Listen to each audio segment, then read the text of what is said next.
وکیلان یا کم په جیلونو کې دي نو هغوی ځان له وکیلان نیولي که نه تاسو حکومت ورکړي په جیلونو کې چې زمونږ کم ملګري وو په هغه ټایم کې کو زه ووایم لکه که زخمي دی او کو شهید دی او کو ګرفتار وو نو هغه صرف ورکر وو لیډرشپ هېڅ څوک هم نه وو نو په هغې کې ډېر ملګري زمونږ چې کوم دي هغه ګیلې کوي کوم چې جیلونو کې وو هغې کې بیا داسې زمونږ د دې علاقې هم کسان ډېر دي چې هغه په جیلونو کې وو خاص کر زمونږ د تحصیل وو ولې چې یو هلک یو ورکر نیولی کېږي او هغه ته 9 میاشتې جیل کې تېروي نو هغه د کور معیشت چې کوم دی هغه تاسو ته بیا مخې ته دی چې هغه د کور کومه چوله وه هغه خو بنده شوه یو خو دغه نقصان د هغه وشو بل چې کوم په جیل کې وو نو ډېر دغه چې کوم دي د وکیلانو نو هغه تقریبا زیاتره چې کوم دی د اعلی قیادت کړي دي پی ټي آی اوس دغه ورکر چې کوم دی ځان هم وجني کنځل هم دغه امپیګانو او ایمنیګانو له کوي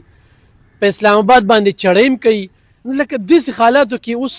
پویه راغله څه شعور راغی چې لکه شعور خو دغه دی چې تا به راپارئ هلته به دې بوځي او بیا به دنه په خپله راځي زه په 12 ضلعو چې کوم دي صوبې ته ورسېدم نو په دې خبره کې که اوس دا پی ټي آی والا به دا ګوري ستا په دې خبره کې حقیقت دی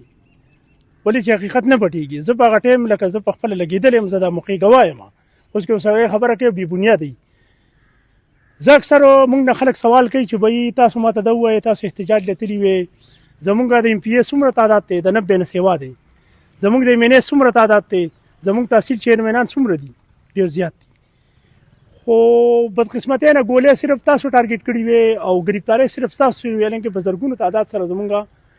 صرف ورکران ګرفتار شوي دي آیا دی کې ایم این ایم پی اې ولې نه دی ګرفتار شوی نو دا زمونږ لپاره سوال نشان دی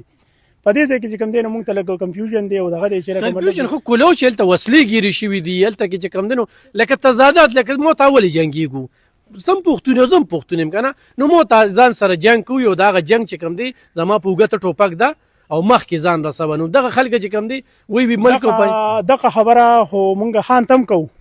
او خان ته خو زموږ ملاقات زموږ رسایي نه کېږي اوس که تاسو وګورئ اډیاله جیل مخې ته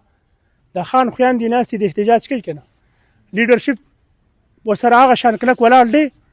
نه دی ولاړ